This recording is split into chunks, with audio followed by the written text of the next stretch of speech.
So let's join today in our unity blessing. And let's not do it rote. Let's actually think what we're saying. Our unity centers us in light and peace, allowing us to recognize our God within and to radiate that love to the world. Thank you.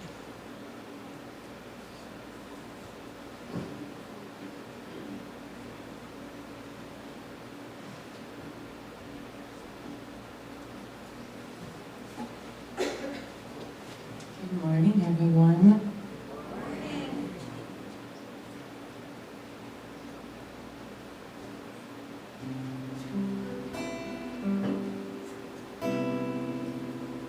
Grant me the serenity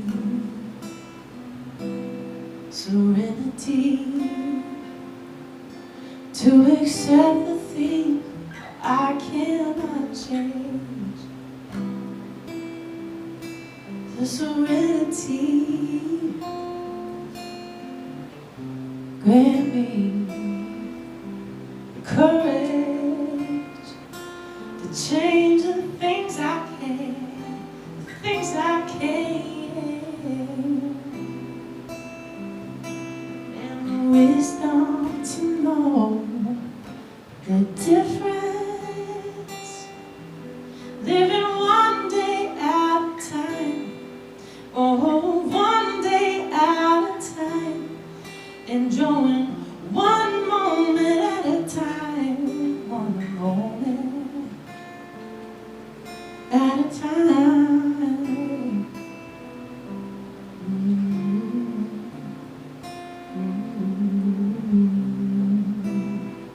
Accepting the hardships as a pathway to peace, a pathway to peace.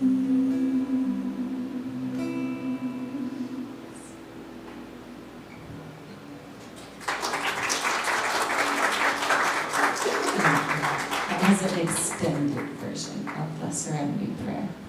And now we have a reading from Cynthia Tate.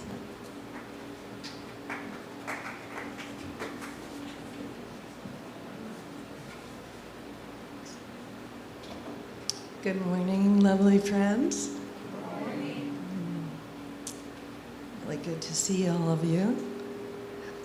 So, the reading I picked out is from Falling into Grace by Adya Shanti. And if any of you have read this book and you are interested in ever chatting, please see me after. I'd appreciate it. Okay.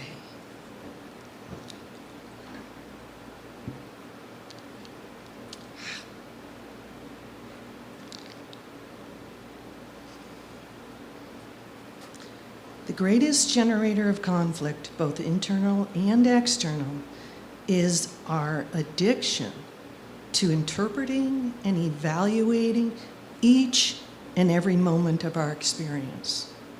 Think about that for a minute. The greatest generator of conflict, both internal and external, is our addiction to interpreting and evaluating each and every moment of our experience. When we continually judge and evaluate, we separate from what's happening. We feel a certain distance from our experience because now we've become the evaluator of the moment, and we're no longer in unity with the flow of existence and of life. We then find ourselves acting like a sports commentator to our own lives, making comments without actually being in the game. When we judge, we move to the sidelines of our own existence.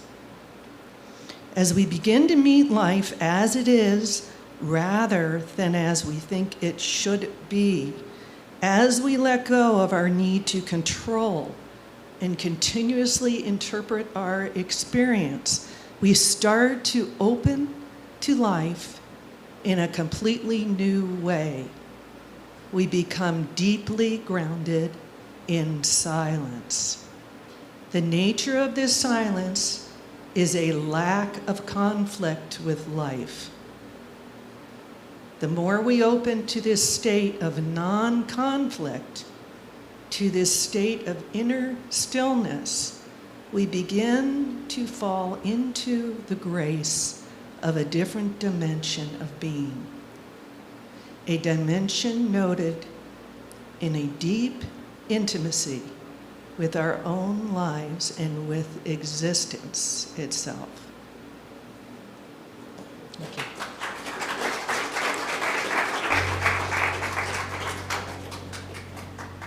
All right, come on up here, choir.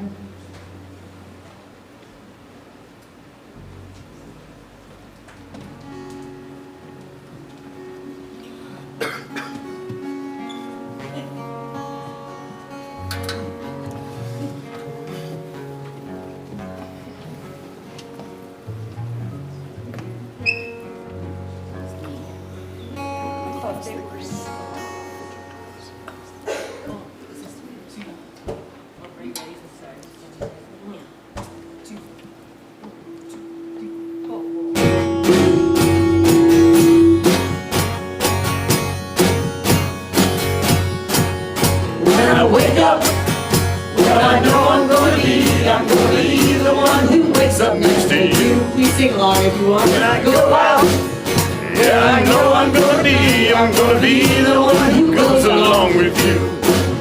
When I'm not drunk, well, I know I'm gonna be the one who's not drunk next to you. When I hang up, well, I know I'm gonna be the one who's savoring for you. I would walk 500 miles and I would walk 500 more just to be the one who walks 5,000 miles and more. And I'm at your door when I'm working. Yes, I know I'm gonna be the one who's working hard for you. And the money comes for the work I do. I'll pass out money on to you. When I come home, I know I'm gonna be the one who's come back home to you. Well, I know I'm gonna be the one who's going home with you. I would walk 500 miles and I would walk 500 more just to be the one that walks 5,000 miles and more. And at your door.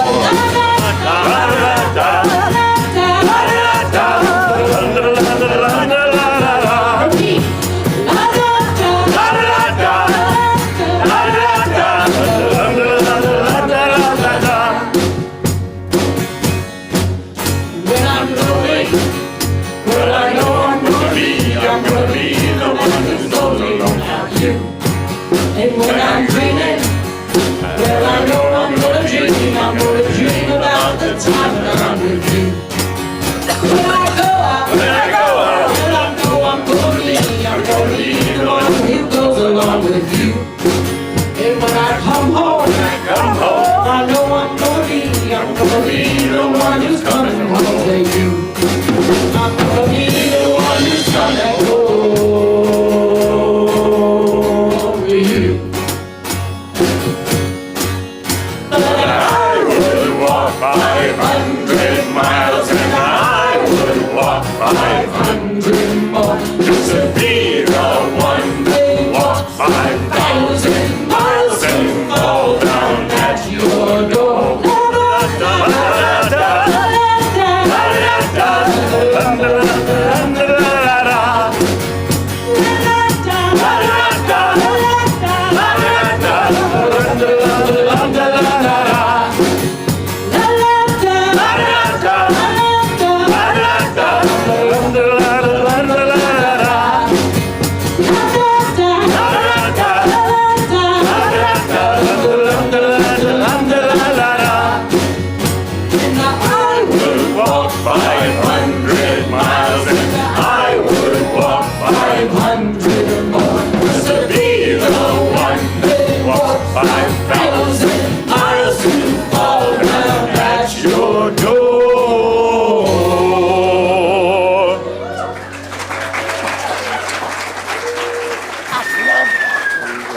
Good morning, friends. Didn't that song make you want to get up and march around the room?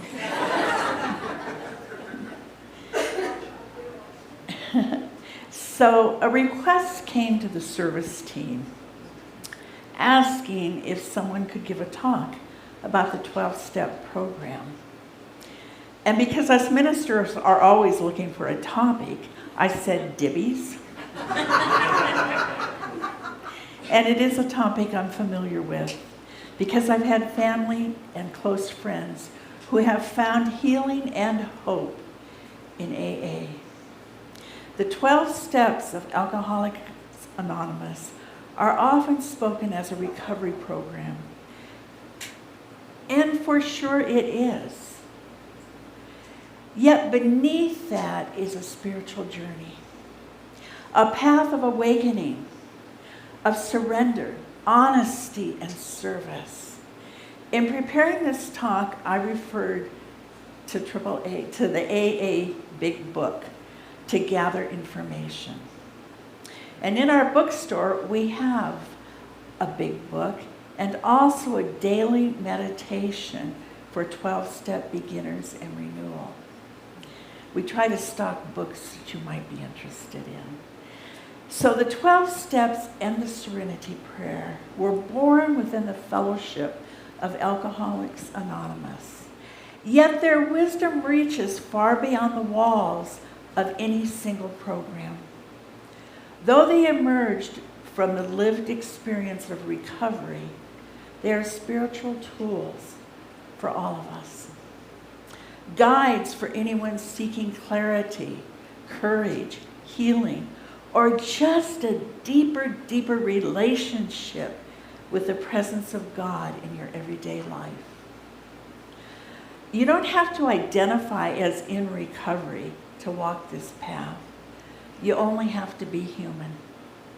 You only have to have struggled. You only have to have reached the moment when your own strength wasn't enough. And I suspect that all of us qualify. The Serenity Prayer was written by Reinhold Niebuhr, a German theologian. It is a prayer that has traveled farther than any sermon, any book, or any doctrine. It has crossed oceans and deserts, whispered through hospital corridors, echoed in church basements, and rose from trembling hearts that weren't sure they could make it through another day. It certainly has traveled with me. Over 4 years, I walked beside my daughter, Leslie, through the fierce and tender journey of stage 4 bile duct cancer. The Serenity Prayer and the 12 steps were my anchors. For over 4 years, that was my journey. Not as concepts, not as teachings, but as a lifeline. And even now, 1 year after her passing, when grief rises like a tide and the ache feels fresh, I still turn to this prayer. I still find strength in its simplicity. I find comfort in its truth. This prayer is a guide for my soul, and most days it is part of my meditation. God, grant me the serenity to accept the things I cannot change, courage to change the things I can, and wisdom to know the difference. These powerful words can calm our heart, release our fears, and help us feel the presence of Spirit when life just seems so hard. The Serenity Prayer is not just words. It's a way of breathing when the world hurts. It's a way of walking when your path has disappeared. It's a way of remembering that courage, acceptance, and wisdom are not abstract virtues. They're a daily practice. It offers us a way to breathe through what we cannot change and to act with spiritual courage when we can. And the 12 steps offer us a way to live with honesty and humility. They remind us, each one of us,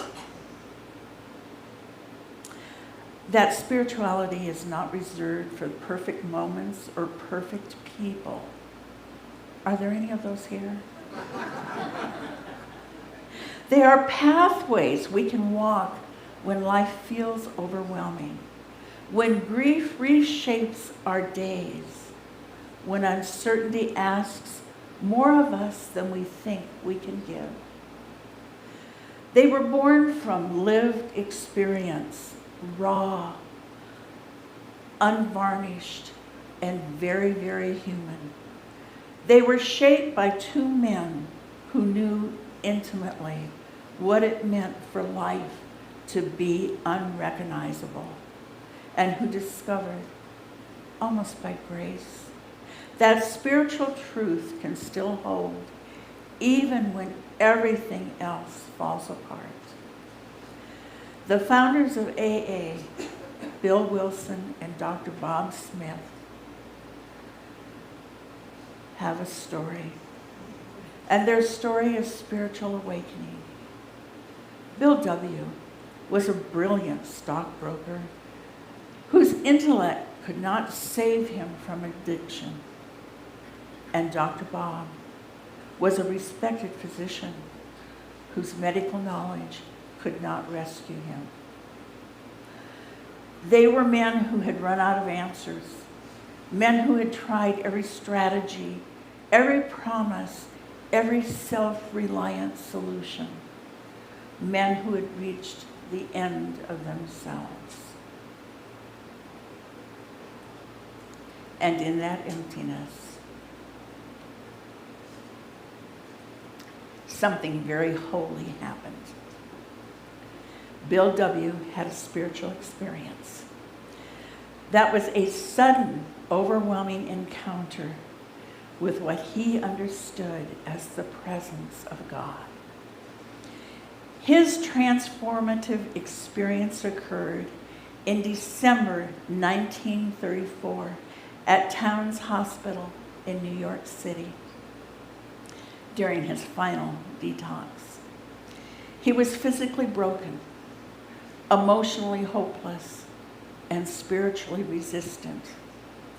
Yet he was desperate enough to cry out for help. It was his moment of surrender. He had reached the bottom of his pit.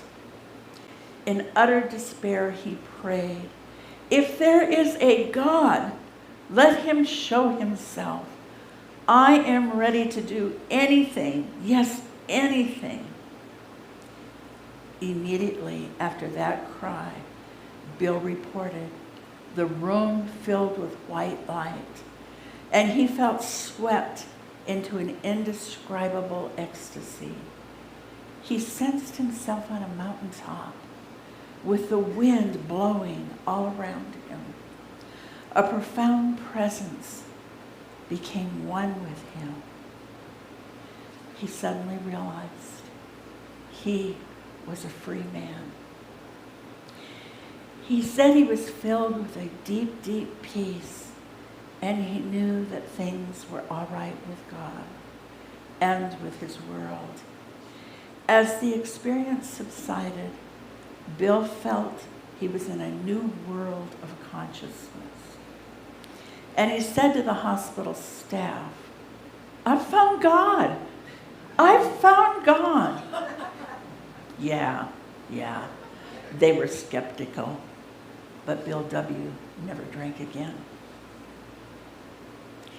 Dr. Bob also had a spiritual experience, but it was quieter, more gradual, and less dramatic than Bill W.'s. His awakening unfolded through humility, surrender, and the influence of friends who were involved in the Oxford group Spiritual Practices. One biographer of Bob Dr. Bob wrote, Bob's turning point came when he finally became humble before God and accepted spiritual help as the only way out of his alcoholism. He describes this as the great step of becoming humble before God. At last, he found the God who he knew would help him if he would only place a humble confidence in him. This wasn't a sudden mystical experience. It seems it was a deep, deep interior shift. He surrendered, and that opened the door to sobriety. Dr. Bob had reached a point where he knew he couldn't heal alone. When the two men met, something sacred happened. Not dramatic, certainly not flashy, just two human beings telling the truth to each other. And that truth-telling became the foundation of AA. Together, they discovered a truth that echoes through every recovery program today. We heal in community. We heal in community. We awaken through honesty, and we grow through surrender. Their legacy is not perfection. Their legacy is willingness to heal. So there's a copy of the 12 steps in your bulletin. The steps guide us through a rhythm that every soul knows. I discovered that the steps can be separated into simple 4-part teaching. Steps 1 and 3 are about awakening. Awakening from unconscious living to conscious surrender. It's a shift, a huge shift from ego management to soul alignment. It's the opening of our inner eye. Steps 4 and 7 are about clearing. It's about taking an inventory, speaking our truth, becoming ready to release, and humbly asking Spirit to remove what no longer serves us. Steps 8 and 9 are about restoring. We repair the fabric of our relationships by being willing to make amends as we are guided by love and wisdom. And steps 10 to 12 are about living awake. We do this by taking inventory, and we have a daily practice of prayer and meditations, and we live the principles. These are steps that we can all walk, that we can all use to guide our lives. So in summary, the journey can go like this. You begin in honesty. You move through surrender. You walk into truth. You release what binds you, and you emerge as a soul who serves.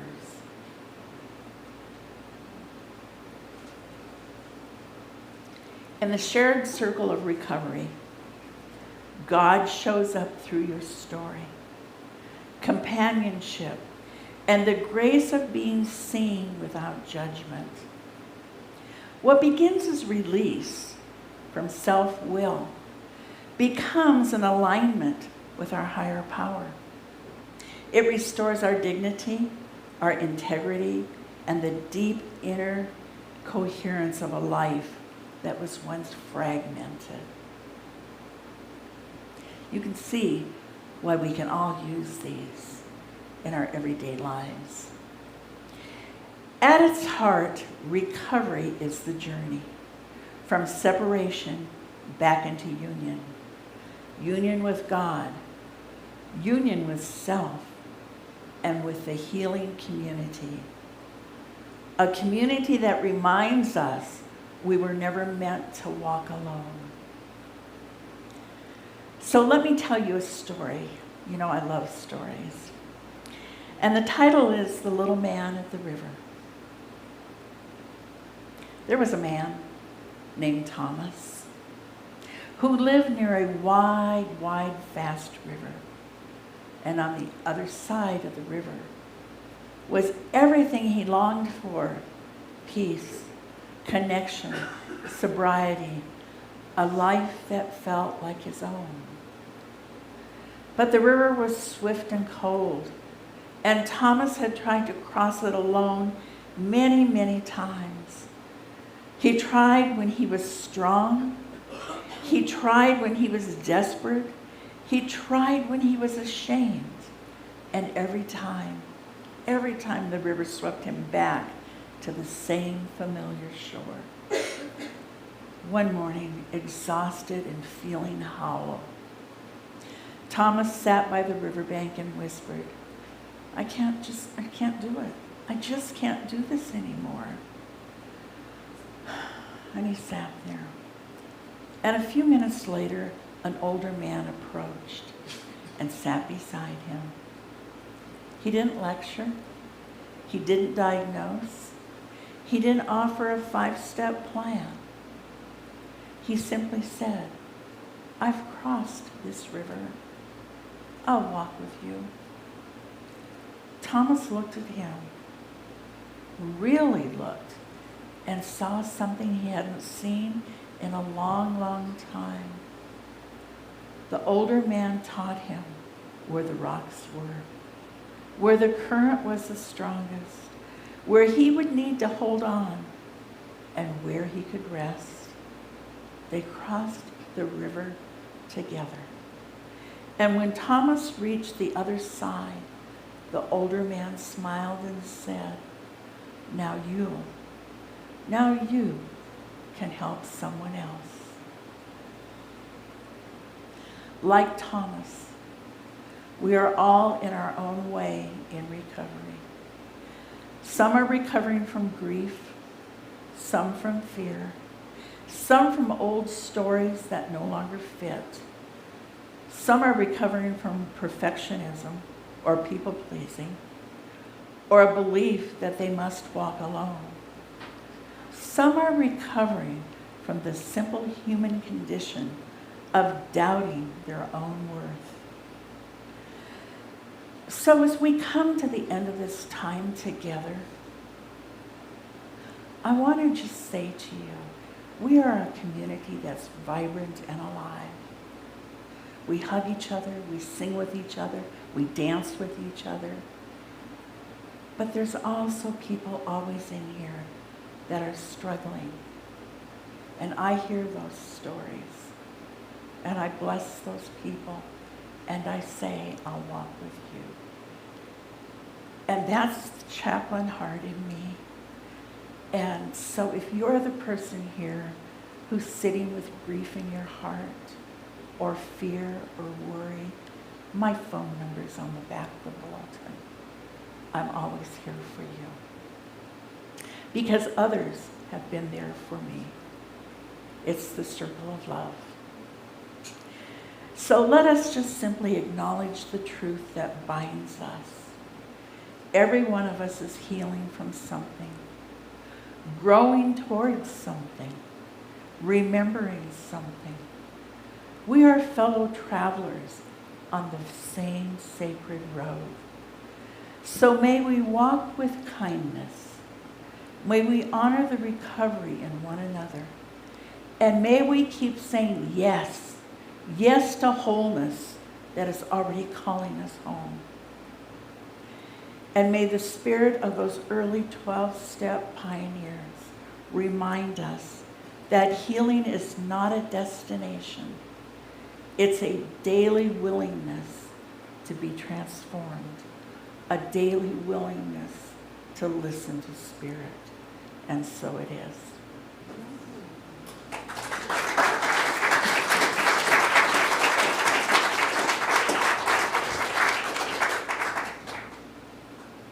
I'm going to drown myself in water today. I am so warm, and I don't know how I ever survived Sun City. It's 118 there today.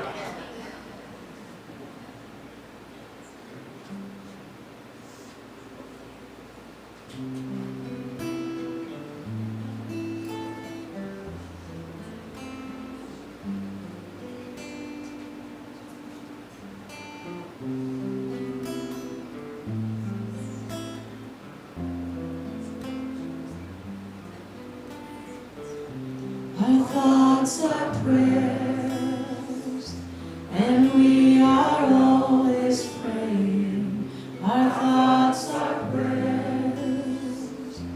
Listen to what you're saying. Seek a higher consciousness, a state of peacefulness, and know that God is everywhere.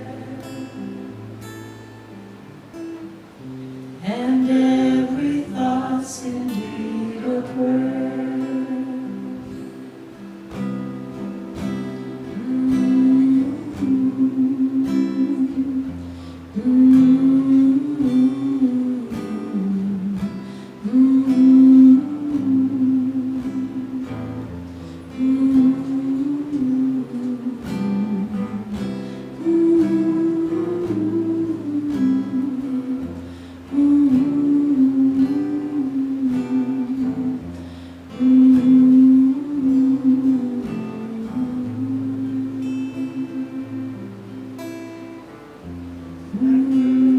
Thoughts indeed a prayer. So I invite you to let your body just find a comfortable place to be in the stillness. And let your breath arrive gently, like a friend returning home, always there. With each inhale, feel the gift of serenity rising. Not a serenity that demands perfection, but the serenity that simply says, peace be still. Peace be still. Spirit is here with you.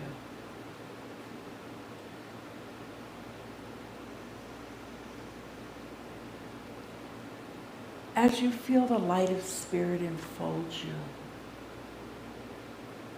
release any weight that you cannot change, any worry, any concern. And just let it fall away like leaves drifting from a branch. Not forced, just simply surrendered. Letting go, drifting towards Spirit.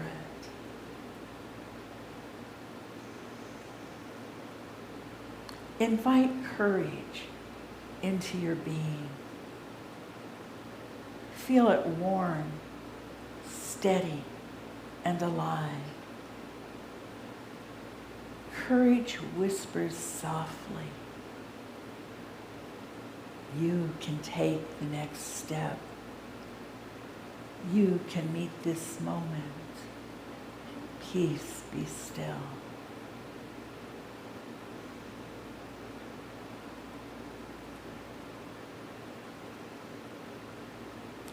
And in the soft space between breaths, welcome wisdom. Not the wisdom of answers, but the wisdom of clarity.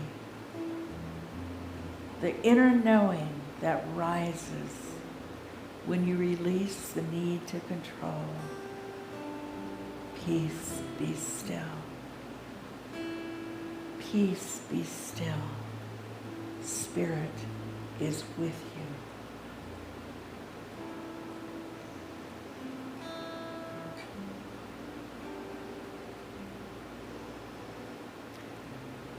Let serenity steady you.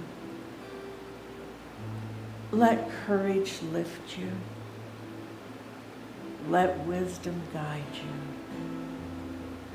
Peace, be still.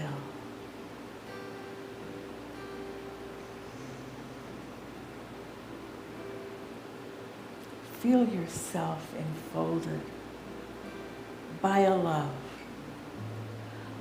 that is larger than your fear, gentler than your doubts, and nearer than your own heartbeat.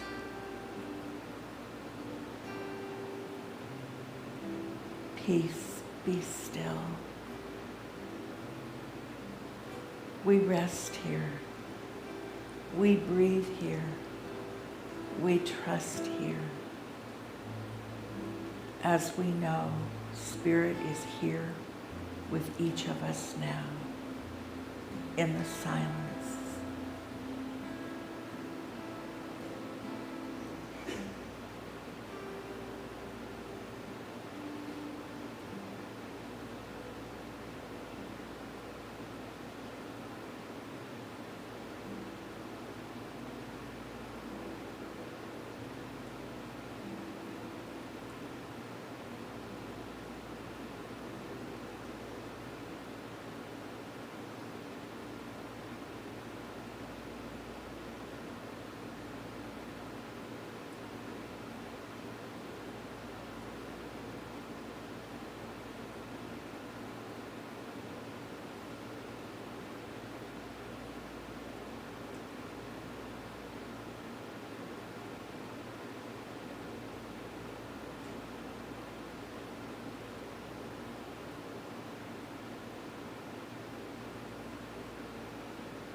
And so, beloveds, let this be our quiet amen.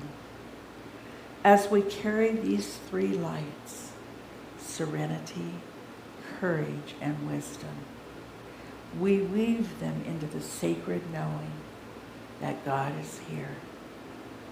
God is within. God is all. And so it is.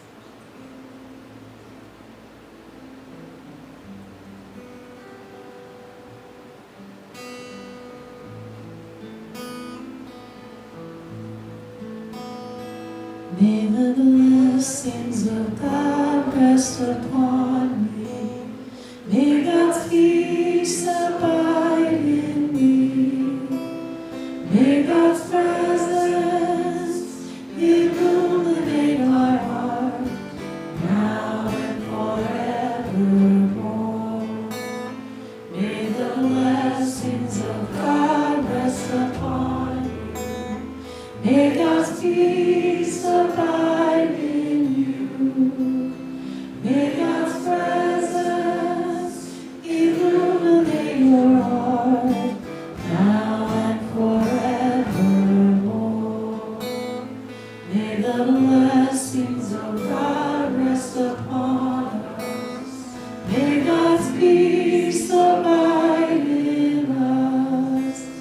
May God's presence illuminate our hearts now and forevermore.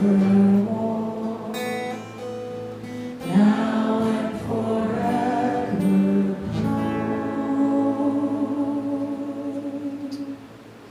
Well, good morning. Thank you, Sharon, for those words of wisdom. Yes, we're all healing. We've got that one thing in common. We're all healing.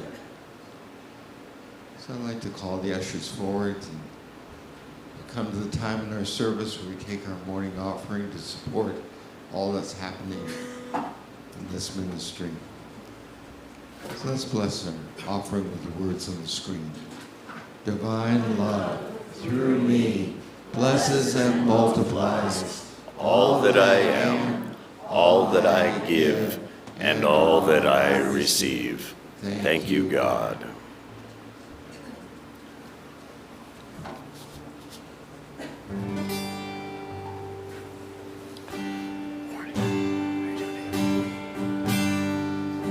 Let's invite the choir.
Little bit of a love bump to Sharon.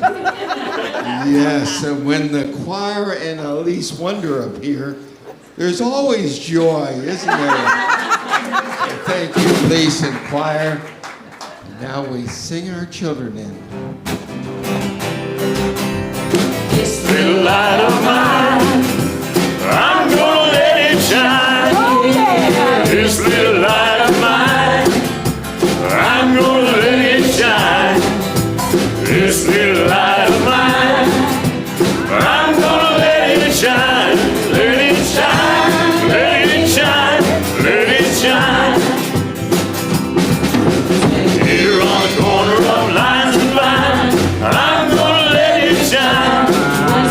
Here on the corner of Lines and Vine, I'm gonna let it shine. Here on the corner of Lines and Vine, I'm gonna let it shine, let it shine, let it shine, let it shine. Let it shine now just one more time. Let it shine, let it shine, let it shine.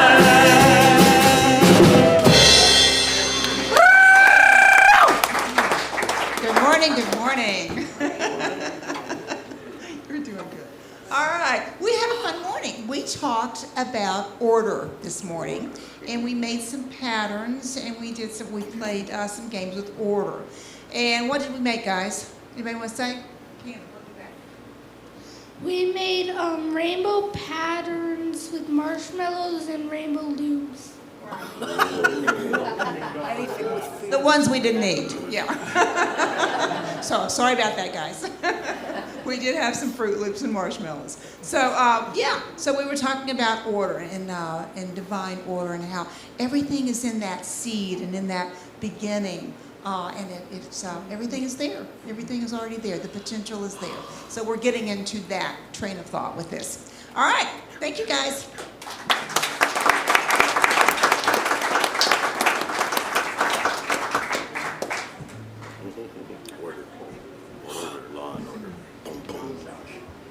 Yes, Nancy conducted a summer camp for kids. 32 kids. 32 of them? Can you imagine that? 32? Then she took a couple of weeks vacation.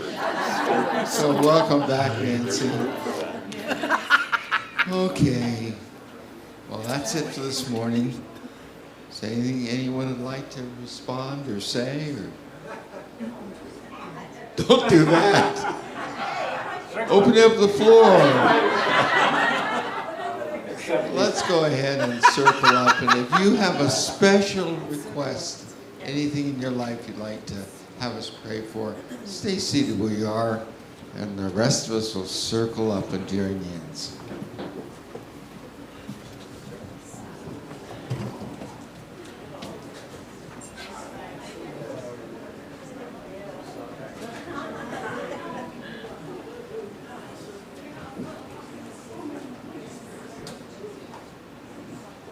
Okay, I'm going to talk for just a second about blessing these folks in the pews.